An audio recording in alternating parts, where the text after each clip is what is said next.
Meanwhile, inside the palace, life went on. The new queen sat on the throne. Courtiers bowed. The king smiled. But the months passed. Then a year, then 2, then 3, and the queen's womb remained silent. There were no children, no laughter of heirs running through the palace corridors, no tiny footsteps on the royal floors, just an aching, impossible silence where new life was supposed to be. The king aged quickly. Whispers moved through the palace like cold wind through cracks in a wall. The elders began to murmur. Even the courtiers who had celebrated the royal wedding now spoke in low tones and worried glances. "What happened, father?" Adebayo asked one evening, worry etched deeply into his face. "I do not know," the king admitted, and for the first time the old man looked truly afraid. This has never happened to the royal family before. There must be more to it. The old adage came to mind like a haunting. The bird that ignores its nest will find nothing but cold twigs when the rain comes. The kingdom had ignored something sacred, and now the rain was coming. "Prepare your queen," the king commanded. "Tomorrow we will seek a solution from the river goddess." They traveled at dawn, the king, the queen, and the prince, through forests thick with morning mist, across rivers that whispered with ancient voices, until they arrived at the sacred shrine. The goddess's keeper received them with a calm that bordered on amusement. "Welcome, my great king. What brings you to this visit?" "It has been 3 long years," the king said. "Our princess is yet to conceive. We need answers." The keeper closed her eyes.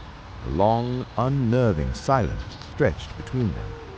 Then she opened her eyes and looked directly at Adebayo. "Who does your heart truly belong to?" he asked the prince. The word came before he could stop it. "Aminat." The keeper smiled, a slow, knowing smile that contained no mockery, only truth. "It has been written from the time of your forefathers that a prince must marry a princess, but the tradition did not say which kind of princess." She let the words settle like stones in still water. "The one your heart chose, she is your queen. She always was. And until you find her and make her yours, the heir to this throne will not come. The kingdom itself will be next to fall. Go find the girl before it is too late. She is the only solution. She will give birth to the future heir." The king sat in stunned silence on the journey home. The queen stared at the road ahead, jaw tight, pride and panic warring in her eyes. And the prince felt something enormous shift inside him. An old wound reopened, a door long sealed, swung wide. She was out there, somewhere, 3 years older, 3 years of hardship and silence, and a life built without him. What if she is married? The thought hit him like a stone. He nearly went insane with the weight of it, the fear, the hope, the guilt, all tangled together like vines around his heart. He left the palace on foot. No crown, no royal robes, just a man carrying the full weight of love and regret through dusty village paths. He asked everyone he met. 2 days passed without a trace. Then an old woman sitting outside her hut looked up and nodded slowly. "There is one down the village by that name." She pointed toward the valley. He ran, and there she was. Aminat stood in the doorway of a modest mud house, her hair wrapped in a simple cloth, a bucket of water balanced effortlessly in her hands. She looked different, more settled, more certain, like someone who had survived something and come out quietly stronger on the other side. She saw him first and froze. He stopped walking when their eyes met. For a long moment, neither of them spoke. 3 years of silence lived in that space between them. "Aminat, my love, I have been searching for you." She set down the bucket. Her face was unreadable at first, guarded, cautious. uncertain. Then slowly, something in her relaxed. "How are you doing, my prince?" she asked softly. Everything the river goddess said was true. About destiny, about us. His voice broke slightly. "And Baba Sule, he said you were told I would come." Aminat smiled. That same smile, unchanged. "He told me not to be afraid. He said the one my heart belongs to would find me, and when he did, I should open the door." "And will you?" Adebayo asked. "Open the door?" Aminat looked at him for a long time. All the pain, all the years, all the silence, the courtyard beatings, the withheld meals, the floor scrubbing and the mocking, and the 60 seconds on the bathroom floor the night before his wedding. And beneath all of it, still burning, still unextinguished, something that had never truly left. "Yes," she said simply. They stayed in the village for a few days, not out of laziness, but out of necessity. They needed to remember who they were to each other beyond the palace walls, without crowns, without maids, without titles. They chased each other through the mango trees like children again. "Catch me if you can, my prince," Aminat called out, laughing in a way she had not laughed in years, freely, fully, without restraint. "Get me some mangoes," she demanded from the highest branch she could reach. "For you, my queen?" He grinned up at her. "Anything." She paused at that word. Queen. It settled on her like morning light, warm, unexpected, and absolutely right. That night she told him about the recurring dream that had haunted her since she left the palace. A fire, a mother's voice, running, always running. "The dream is getting clearer now," she said. "I think it is calling me home." "Then let us go home," Adebayo said. Meanwhile, back in the palace, the princess who could not conceive sat alone in her chambers. She was not a wicked woman, simply one trapped by circumstances neither she nor anyone around her had been brave enough to question. "What is my use here if I cannot give the prince a child?" she whispered to the empty room. And somewhere in the quiet of her heart, she found the courage to let go. The journey back was long. Adebayo and Aminat traveled together, accompanied by Baba Sule, the elder who had kept Aminat safe, fed her wisdom like medicine, and told her to wait. He was old and slow, but he refused to be left behind. "I must see this end with my own eyes," he said firmly, and no one argued. But the road had teeth. 3 days from the palace, bandits descended from the trees like shadows, 6 of them, armed and ruthless. "You will not take my horse," Adebayo shouted, planting himself between them and Aminat. The old man fought with a ferocity that belied his age. Aminat grabbed a fallen branch and refused to cower. "My prince, help me!" she screamed, as one of them tried to drag her away. What happened next was the stuff of village legend. Adebayo fought like a man possessed, not just from training, but from something fiercer, the kind of fury born when a man finally knows what he is fighting for. The bandits scattered. Baba Sule fell to his knee, wounded but alive. Aminat was safe. They arrived at the palace gates exhausted, bleeding, and victorious. The guards announced their arrival.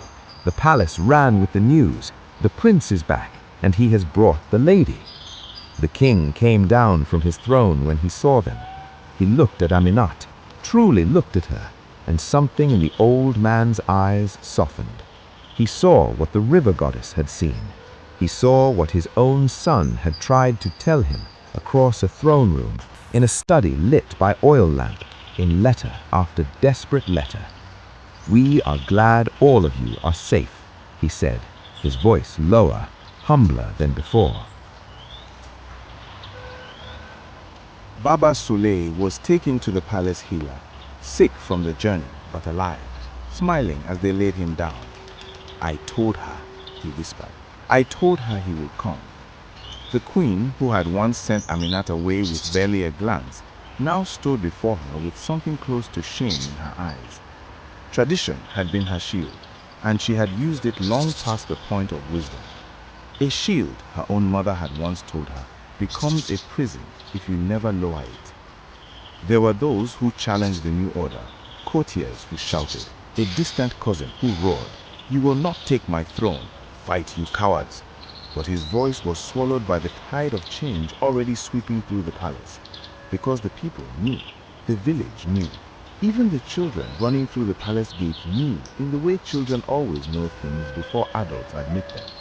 Aminat was not a maid. She never was. She was the one the river had chosen. She was the future queen. The wedding was not grand in the way the first one had been. No 7 days of celebration, no rivers of gold cloth, no imported musicians. It was simple and honest and alive, the way true things tend to be. And 9 months later, the sound that the palace had been waiting for finally broke through the silence. A baby's cry. The heir to the throne of Okafor Kingdom had arrived, born not from politics, not from tradition, not from arrangement, but from love. The kind of love that survives palace walls and village roads and years of silent and bandit ambushes and 60 lonely seconds on a bathroom floor and the cold weight of tradition pressing down on 2 young hearts. As the king held his grandchild, tears ran freely down his weathered face. He turned to his son and said quietly, "I was wrong, my son. Love does not just fill hearts, it sustains kingdoms." Aminat sat on the palace veranda the morning after her child was born, watching the sun rise over Okafor Kingdom. She thought of the little girl she had been, the one with the broom and the borrowed dignity, the one who sang sad songs in empty courtyards because there was no one to hear her, the one who was pinched for being too slow, mocked for daring to hope, and sent away with a single cloth bundle and no farewell. She thought of Yagbadun's sharp tongue. She thought of the bathroom floor. She thought of the wedding day she had spent arranging flower petals for another woman's bath. She thought of the 60 seconds she had allowed herself to grieve and how she had stood back up and smoothened her wrapper flat. She thought of the old adage Baba Sule had shared with her. The seed that falls in the wrong season does not die, it waits. She had waited, through orphanhood, through service, through heartbreak, through exile, through years of silence and loneliness so deep it had no bottom. And the season had finally come. The baby stirred in her arms. Adebayo appeared in the doorway and looked at her the way he always had, like she was the answer to a question the palace had been asking long before either of them were born. "Good morning, my queen," he said. Aminat smiled, that same smile, unchanged, unbreakable, finally free. "Good morning, my king." They say tradition is the wisdom of ancestors passed down through generations. But what happens when that wisdom becomes a cage? Aminat was stripped of love, dignity, and a future by a tradition that called her just a maid. She was mocked, overworked, humiliated, and exiled. The prince fought, with words, with tears, with letters, with his very crown, and still lost the battle to the weight of a kingdom's expectations. Yet destiny refused to let the story end there. Here is the question this story leaves behind, and we would love to hear your thoughts. If you were Aminat, after all she endured, all she survived, all she swallowed in silence, would you have opened that door when the prince finally came? Or would you have said, you had your chance and you chose tradition? And for those who have ever loved someone the world said was wrong for you, what made you stay or what made you walk away?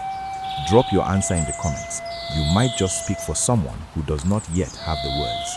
Please subscribe, comment, like, and share for more entertaining and interesting stories like this. Bye.